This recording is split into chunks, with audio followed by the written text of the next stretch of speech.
Morning, everybody. Good morning, everybody over there at home as well.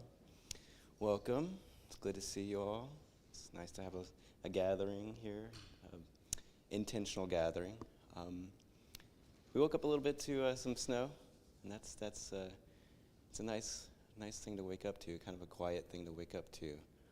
But walking around this morning and last night as well, I was seeing all the little buds starting to pop up. And it reminds me it's a time of a bit of transition and a time of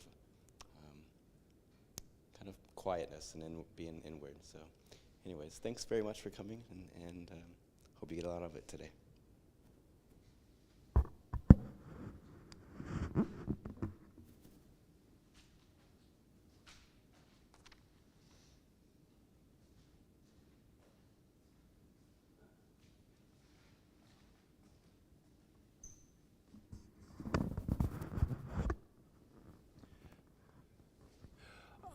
Would those who can please rise? And we're going to welcome in the quarters and the ancestors.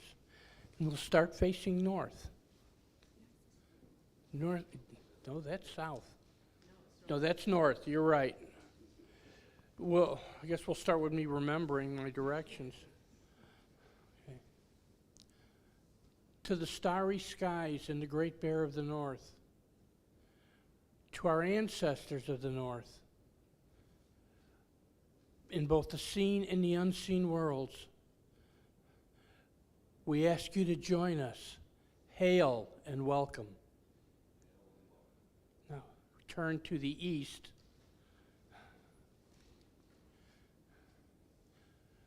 To our brothers and sisters, the crows, and from the climes of the east, we ask our ancestors from both the seen and the unseen world to join us. Hail and welcome.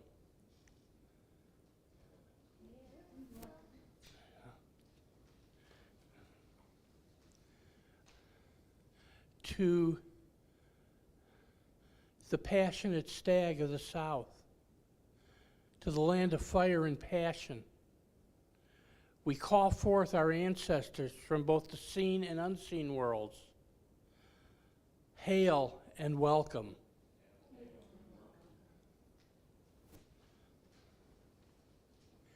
To the west and the salmon of wisdom, we call forth our ancestors from the western climes, from the watery climes, from the seen and unseen worlds. Hail and welcome. Okay, you can all be seated. I wanted to remind us to keep this in our hearts, that we are standing on the land of the first peoples here, of the Native Americans, in this area particularly of the Duwamish. I also want to remind you that the Duwamish as a tribe has still not been recognized by the United States government. And that's sad. That's a travesty. There are ways to help, and if you go to our website, the Interfaith Community Sanctuary website, there are links to ways to help. So thank you.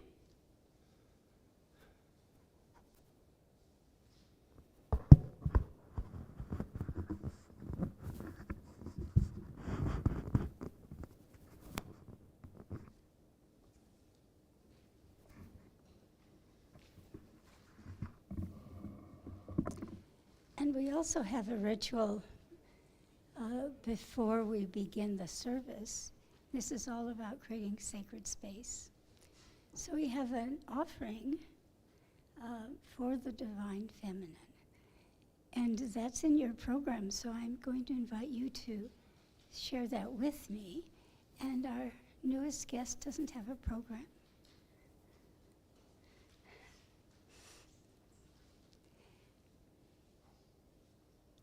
And so I invite you to hold the Divine Mother, the Divine Feminine, in the deepest part of your being. And for me, that is my heart. So if you wish to embrace your heart, you are invited to.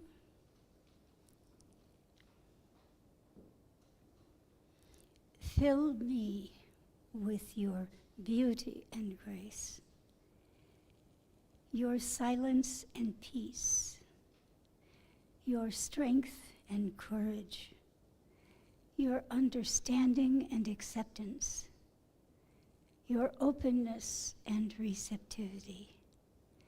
Bless me with your ability to hold the light and give it expression in the world of form. Thank you.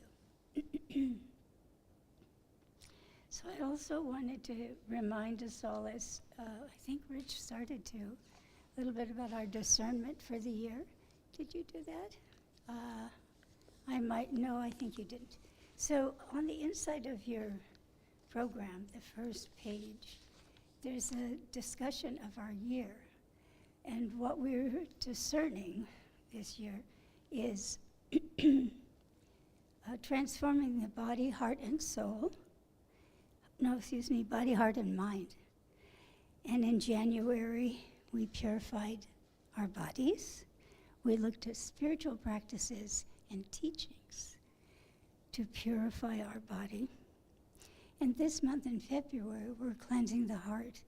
So we've had services all this month where we're talking about how we cleanse our heart. And today we'll have experiences of ability to do that, and how important it is to attune your heart with a purification and cleansing in order for we to become the beautiful human beings we were meant to be. So in March, we're observing the mind. In April, we're refining the body. In May, we're educating the heart. In June, we're clarifying the mind. In July, we're relaxing the body.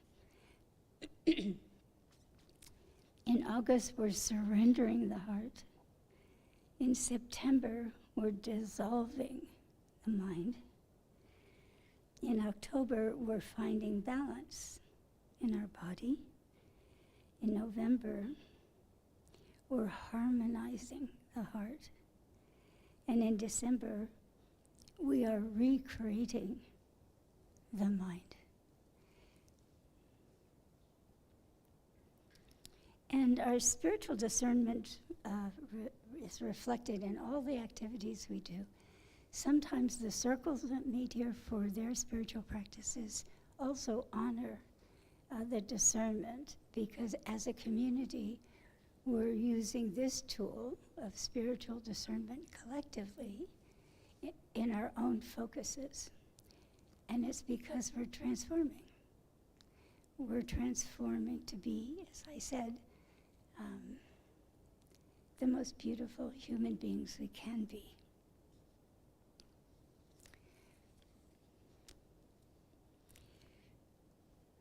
Thank you. So I'm going to talk to you a little bit. We call it the reflection here, although over the years we've gone through many things. When I first came to the New Age Christian Church, when they had a person speak on Sunday morning, they called it a messenger. The messenger was speaking. And learning about world religions, we discovered, of course, there is a prophet called the messenger, and prophets are called the messengers. So we realized how arrogant that was. So we backed off that. And we had different terms. I think I'm not remembering them all, but we moved it to reflection, because all we can be doing here on Sunday morning is discovering the topic, the discernment, and sharing our stories, and also finding scripture that will help us in this process. So in my preparation for this, I ran across a group of people who are not like us, but they're psychologists and social workers, and I didn't take good notes about it, but I understood their work, And I realized how parallel our work was to their work. And they've done this for like 12 years, and now they've written a book, and now they're sharing these principles. And what they said was,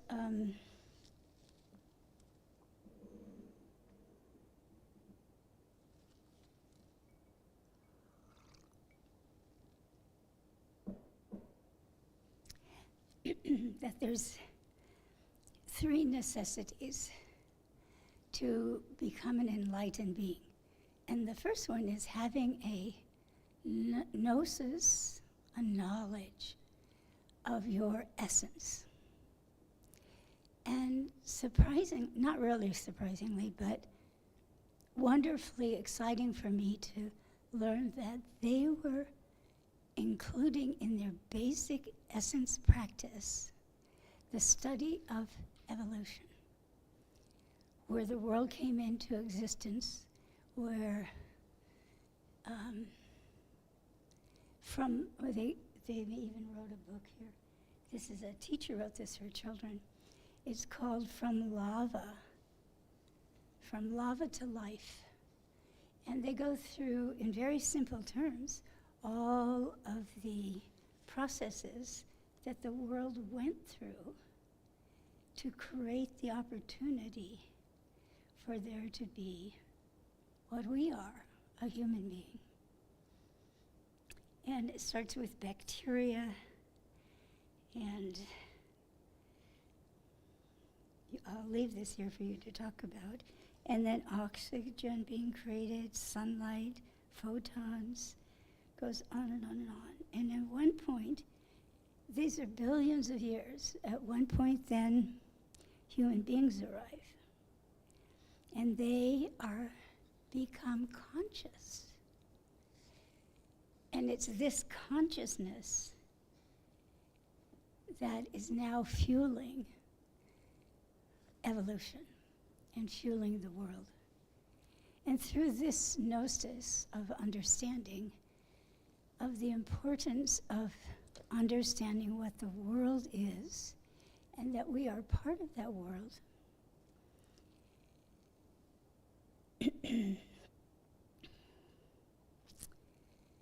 we are changing the world. And if we continue in this process of growing our consciousness so that we understand where we came from, understand that this uniqueness of the human being is going to improve everything. And they also feel that love, like once you understand creation and how we are physically, this whole solar system within us, it created us, and we are part of this creation story. And we have a factor in it, whether we're conscious or not, and the point is to be conscious of it. Then the next level of enlightenment, a being of enlightenment, is love. Because once you know this, you begin to have sensitivities and affinities to the world and all the creatures in the world and all the things you can't see or don't know yet, and especially empathetic towards people who are suffering. So it's a beautiful thing. Then the next thing that the human being growing in consciousness learns to perceive is light. Because even though we've had a physical form, we are one day growing into light. This physical body will dissolve, but we will continue as light creatures somehow.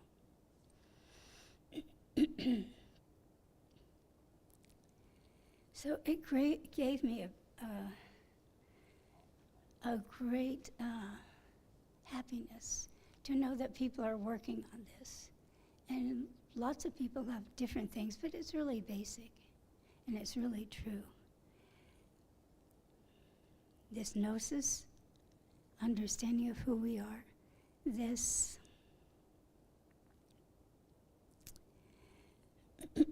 love,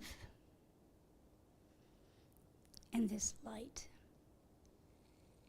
And this should be occupying our consciousness. But how do we bring that in? Contemplation. So contemplation on our essence and the essence of the physical world. A contemplation on love and how we are grateful.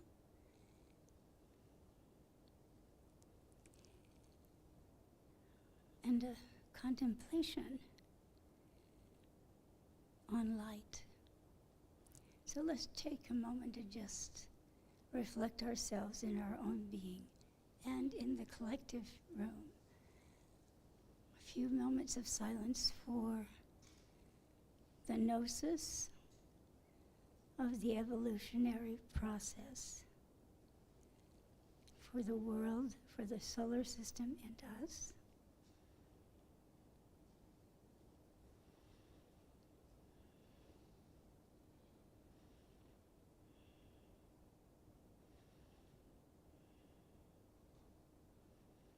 And for love.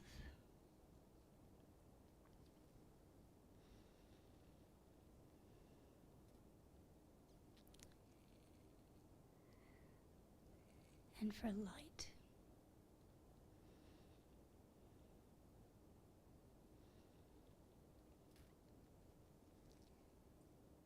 So I would also like to share with you a little bit about a 14th century Christian mystic, Julian of Norwich. Do you know her?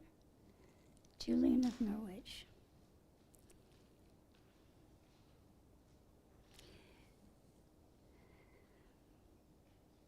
She wrote, "The fruit and the purpose of prayer is to be one with and like God in all things." And she created a way of expressing this, and this is a spiritual practice that allows you to help cleanse your heart. So you've already begun that process, naturally, either knowingly or unknowingly. But this is a body prayer that she shares with us. And it includes this feeling of awaiting the divine to enter, awaiting the source to enter, for you to be aware, conscious of the source presence, and then to allow that source to go deep within your being, into your heart maybe, and then to accept it. Accept what is happening. Accept what is transforming in you. Accept what is transforming in the world, because you are here and you are conscious of this process. And the final step is to attend. Attend to whatever knowledge, whatever guidance you receive. And I'll show you that practice will do that, but I wanted to tell you a little bit more about Julian of Norwich. She was what they call what is that word? Oh, it seems so good at the time, now I'm forgetting it. But, an anchoress. She had a life during the plague's time. This is 14th century. And they don't really know about her upbringing, but she may have been married to a soldier. She may have had children who died in the plague, or combination of all these things. injuries, deaths. So she was alone. And she began to connect so deeply with the source that she went into retreat. And the church supported her because they would build a little room for her on the side of the church where she would stay. She stayed 30 years. And she could look within the windows. There's some small windows, I guess. She could look at the masses being offered, the church services, and so an attendant could bring her food and remove her wastes, and people could also consult her. So from her deep spiritual state, people would come and ask her questions, and she would answer them.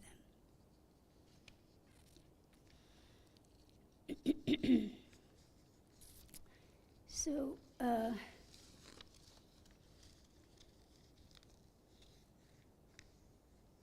let's do this practice. I will talk it through first, then we'll stand. Begins with awaiting the presence, awaiting the source.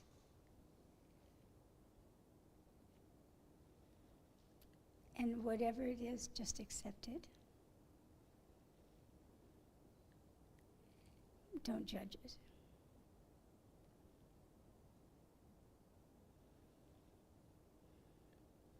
And then reach up and allow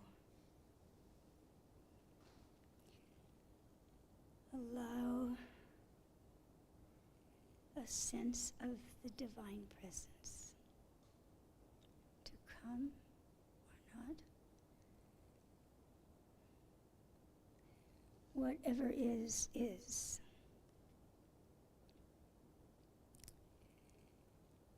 And when you're ready, then you accept this, whatever is coming or does not come.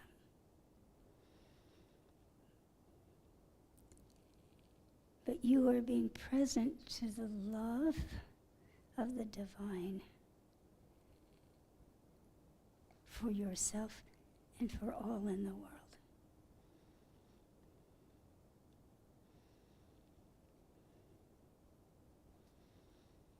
And with this acceptance, you realize you don't know everything. The universe is all-knowing, and it is evolving not only the physical world, but your world. And then you bring your hands out to attend, to take action, however you're guided. So let's stand and go through that.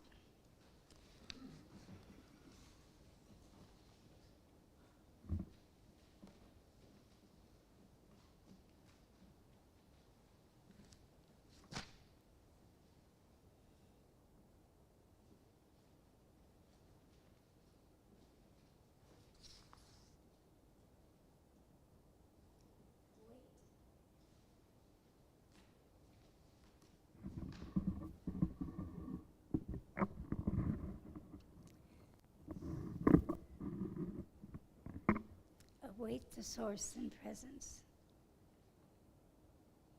Whatever happens is fine.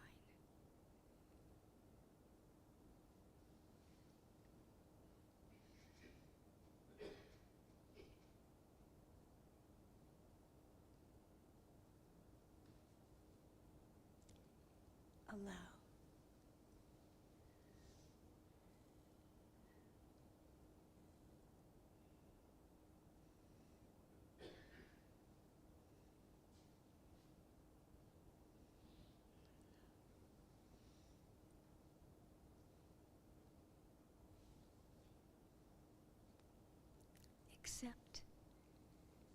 Accept all.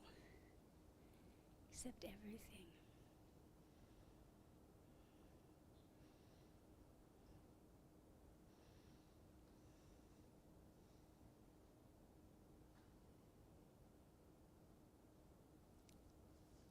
and attend. Either there's something to do or not. There may be more contemplation needed. But this flow remains available to you, moment to moment, day by day. And not only you benefit, but the world benefits.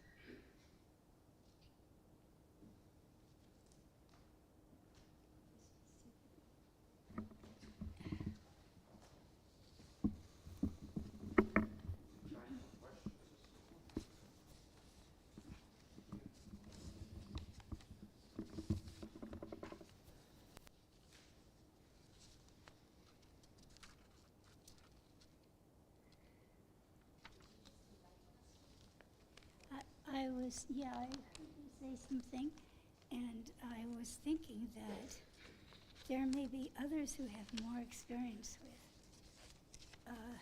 Julian, and there's so many other people who live their life in contemplation, and more and more it seems as if our need is to be in contemplation whenever we can, and to be, to attend to the world. So that's part of the structure, I think, for everyone. Even though there's, like, Julian was in contemplation for 30 years. I think we are working in a field of balance so that we can be attentive and active, as well as find the sources of solutions. And so you might want to talk about Julian, if you know her or other contemplatives that are affecting the world currently.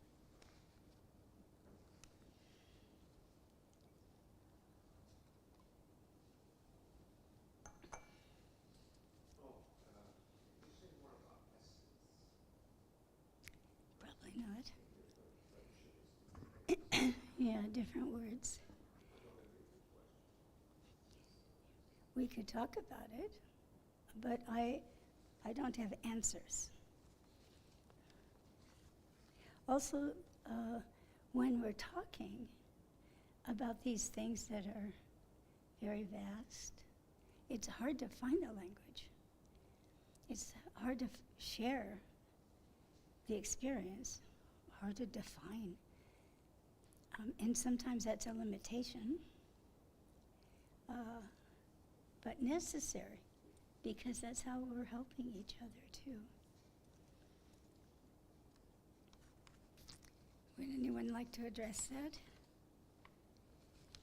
I was wondering, I took some notes.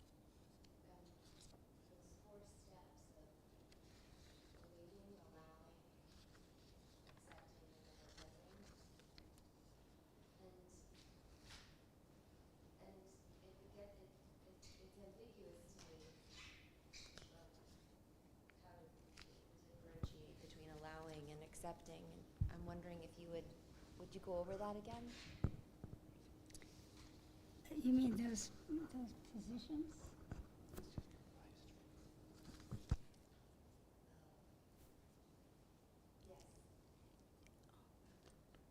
Yes.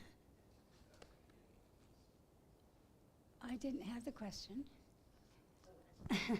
The question is, would you mind going over those 4 steps and, the directions for each of them, awaiting, allowing, accepting, and attending? Yes, in the people who follow Julian, they originally thought that this was a practice she taught. And then someone had researched deeply enough to discover that it was those who followed her, heard her teachings in such a way that they felt this was a reflection of her teachings. So they refined it for her, and I totally believe that process.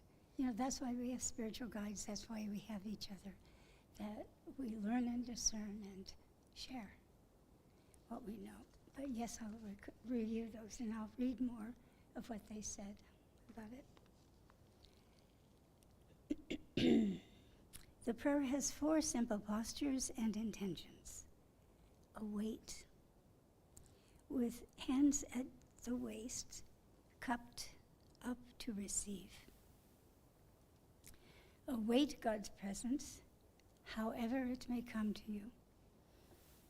Allow, reach up, hands open, allow a sense of God's presence to come or not, and be what it is. Accept, hands at the heart, cupped towards the body. Accept as a gift whatever comes or does not come. Accept that you don't know everything, that you are not in charge. That helps me. I am not in charge. Attend, hands outstretched, ready to be responsive. Attend to what you are called to, willing to be present and be God's love in the world. However God calls you to.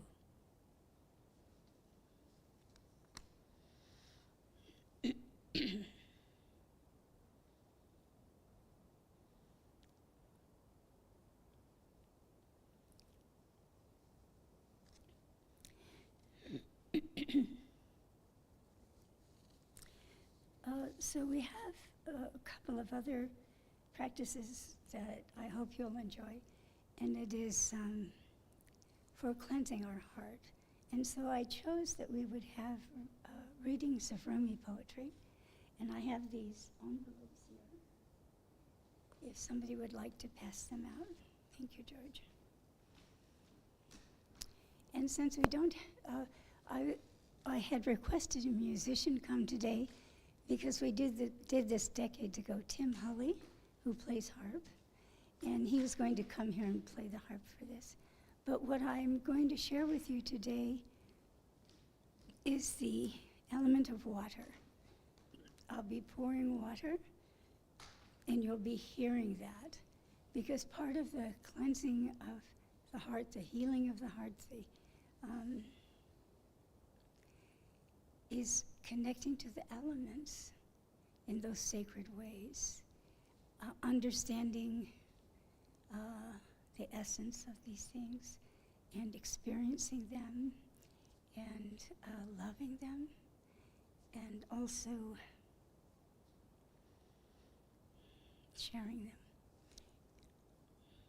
So in this tradition of pouring water, I'm part of the Mevlana Order of America, the Whirling Dervish Order, and many years ago, decades ago now, the musician who used to come to help us create our ceremonies used to have a person come and pour water, because having fountains in the home, and lots of Mediterranean homes have like a fountain in the entryway, because it was healing. There was also this understanding that people who were mentally ill or emotionally ill or any kind of illness really, but especially those of the spirit, those of the emotions, that they believe that just take them out to green grass and fountains and they will heal. Such a beautiful idea. So as you read, and if you want more poems, there are. If you read yours or don't like yours or want to read another, George has them, I think. So I don't know how we're going to mic this, or if we maybe don't need to, but our guests need to have a mic. So this gets wet and noisy and everything, but it's the element.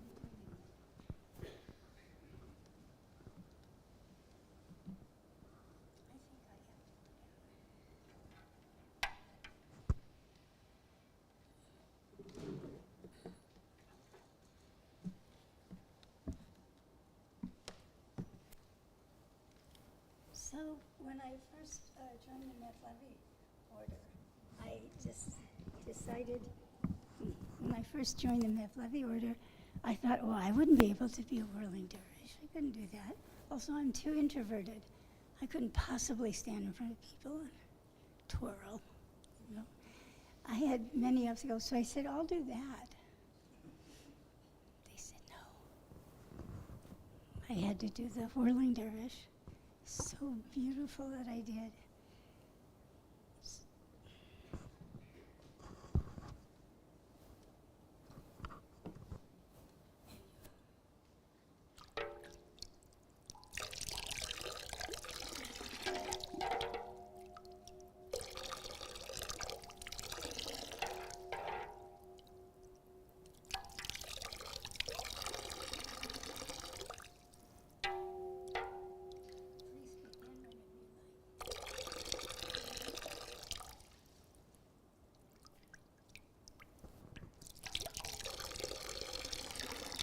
Reason is powerless in the expression of love.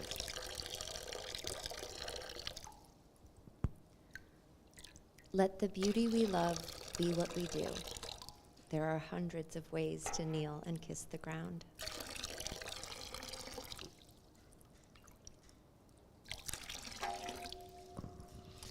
This is a subtle truth. Whatever you love, you are.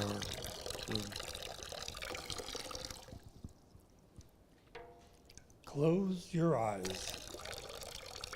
Fall in love. Stay there. Let yourself be silently drawn by the strange pull of what you really love. It will not lead you astray.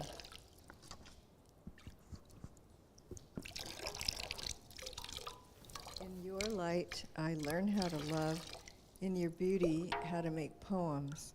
You dance inside my chest where no one sees you, but sometimes I do, and that sight becomes this art. The only lasting beauty is the beauty of the heart. There is a candle in your heart, ready to be kindled. There is a void in your soul, ready to be filled. You feel it, don't you? Love rests on no foundation. It is an endless ocean with no beginning or end. I closed my mouth and spoke to you in 100 silent ways. We are born of love. Love is our mother.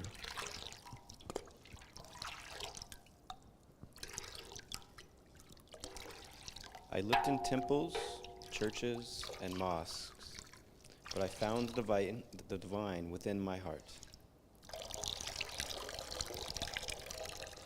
You have within you more love than you could ever understand.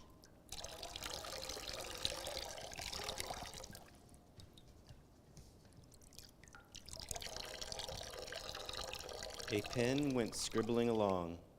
When it tried to write love, it broke. Wherever you are and whatever you do, be in love. Goodbyes are only for those who love with their eyes, because for those who love with the heart and soul, there is no such thing as separation. Be certain in the religion of love, there are no believers or unbelievers. Love embraces all. You have to keep breaking your heart until it opens. Would you become a pilgrim on the road of love? The first condition is that you make yourself humble as dust and ashes.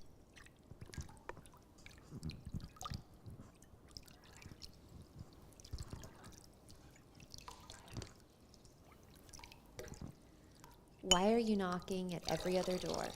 Go knock at the door of your own heart.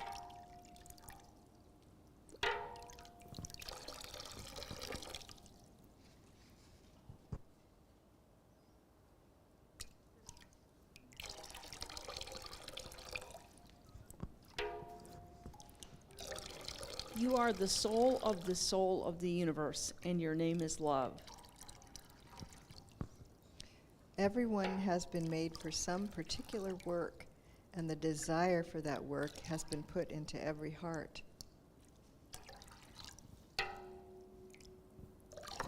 Lovers don't finally meet somewhere, they are in each other all along.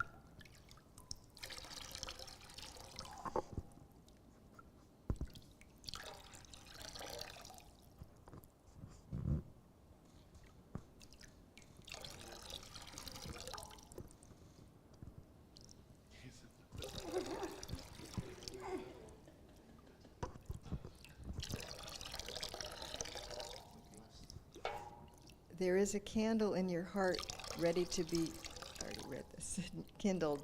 There is a void in your soul ready to be filled, and you feel it, don't you?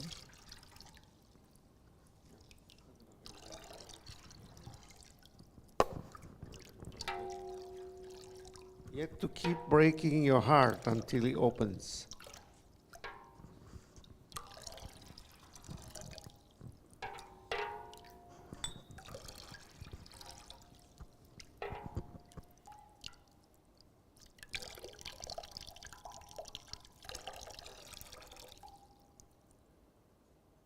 So looking at this water, this was the ancient technique of gazing at the stars.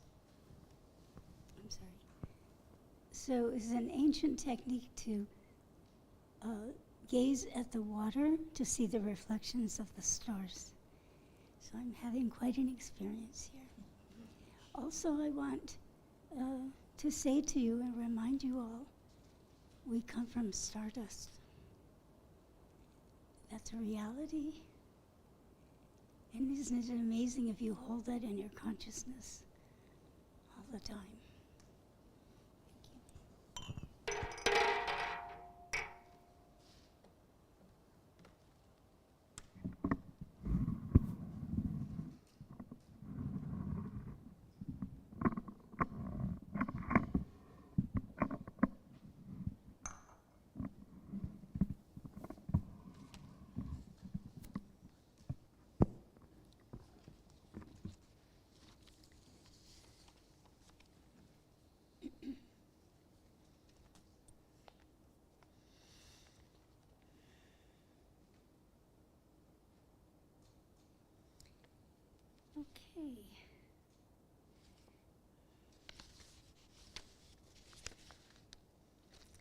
Okay.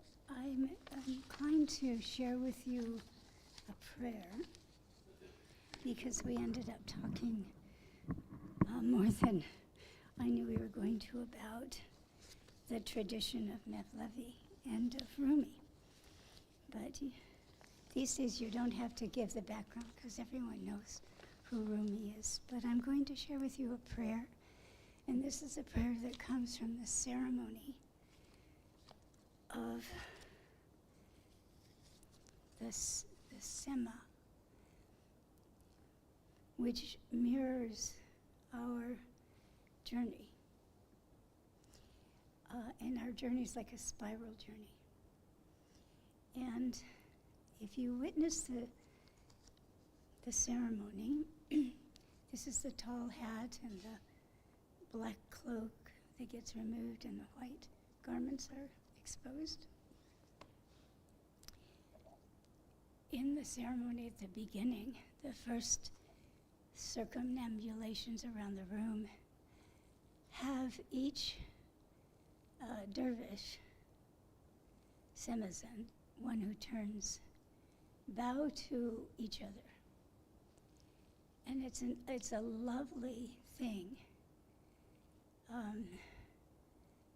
And it reminds us about our responsibility to share for the world, because as we circumambulate the room, we bow to one another.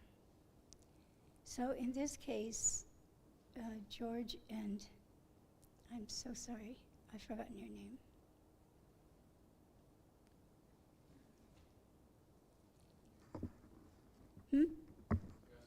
Yeah, Gary.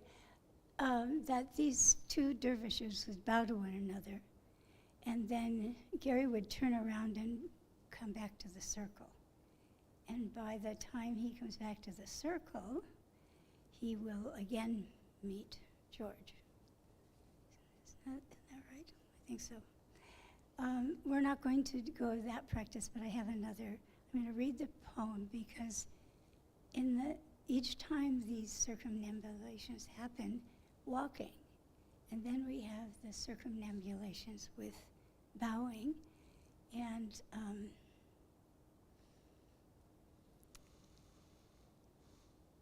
what's happening at that spot, and that's the place of the mystic Rumi. He's present in the room. And when we bow to each other, we're bringing the person behind us with us to the next spiral, to the next level of existence. So our responsibility as a human being, using our essence to help guide and like magnetize others to other levels. That's why it's so important for us to do our own work so that we can be of assistance to others. And we don't know what it's going to be, but we know we're willing. So in the middle of that turning, the Semizans stop turning. They hold the circle, and the person who's representing Rumi, they're called the post machine, they walk to the center of the room. And this happens 4 times. And here they are. Be revolving through your existence and exerting yourselves through your form. And the second prayer after the next circumambulation. May the peace of God be upon you, O revolvers in the circle of love. May God grant soundness to your music-inspired whirlings, your intentions, and your unitive connections until you attain to the discoveries of truth.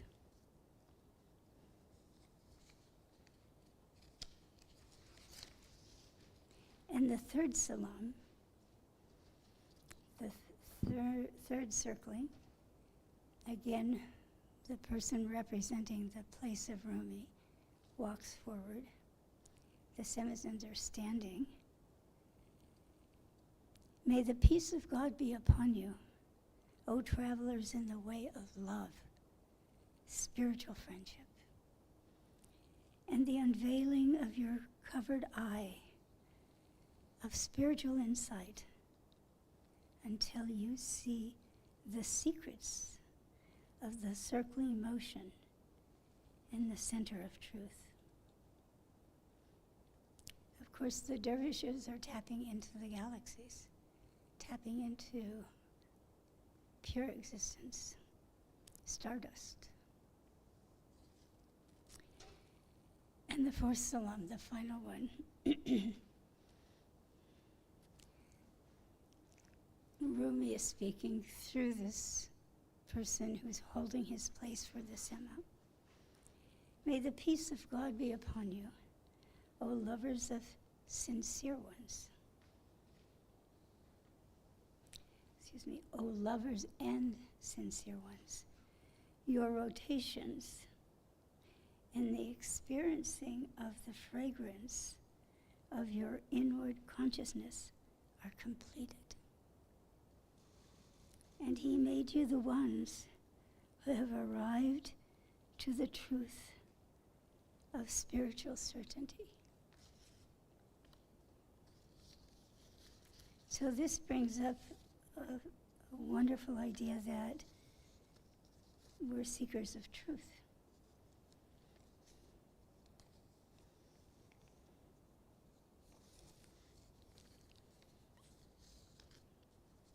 So I give this blessing. May this moment be blessed.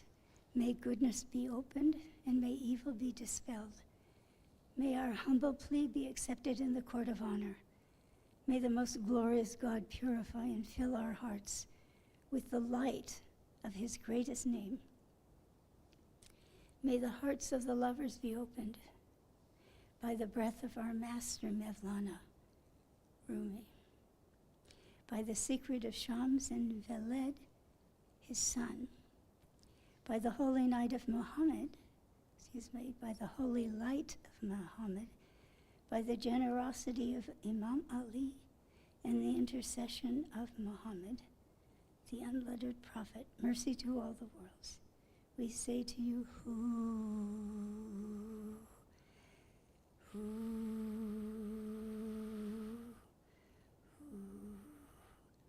This is called the Rose Prayer. And it's from the Mevlana tradition. So here's another ritual that I wanted to invite you into. I think we have time.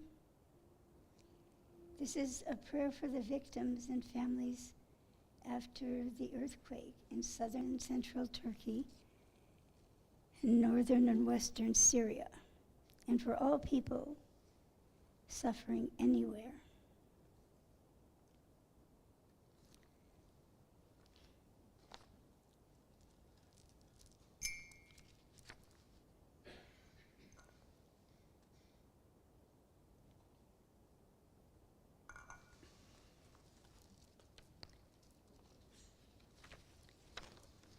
So for this prayer, we're going to also do recitation of the name of God in the Islamic tradition. And so what I was going to suggest is that as I read the short prayer following the invitation of the name, that you would keep it going. I don't know if that'll work though. So are you comfortable with zikr? That you're comfortable with zikr? Could you lead so you keep going. Would you like to borrow this? Okay. Okay. And so we pray for the victims and families from the earthquake in Turkey and Syria, and all suffering anywhere in the world. Bismillah. I'll let you say it. You need a copy. Bismillahirrahmanirrahim. Go ahead. Bismillahirrahmanirrahim. Bismillahirrahmanirrahim. Bismillahirrahmanirrahim. In the name of God, the infinitely compassionate and most merciful. Bismillahirrahmanirrahim. Bismillahirrahmanirrahim. Ya Rahim. Ya Rahim. Ya Rahim. Ya Rahim. Ya Rahim. Ya Rahim. Ya Rahim. Ya Rahim. Ya Rahim. Ya Rahim. The embodiment of divine mercy, our hearts and prayers go out to the victims and the survivors of the earthquakes in Turkey and Syria. May they feel the healing activity of divine love. Ya Rahim. Ya Rahim. Ya Rahim. Ya Rahim. Ya Rahim. Ya Rahim. Ya Rahim. Ya Halim. Ya Halim. Ya Halim. Ya Halim. Ya Halim. Ya Halim. Ya Halim. Ya Halim.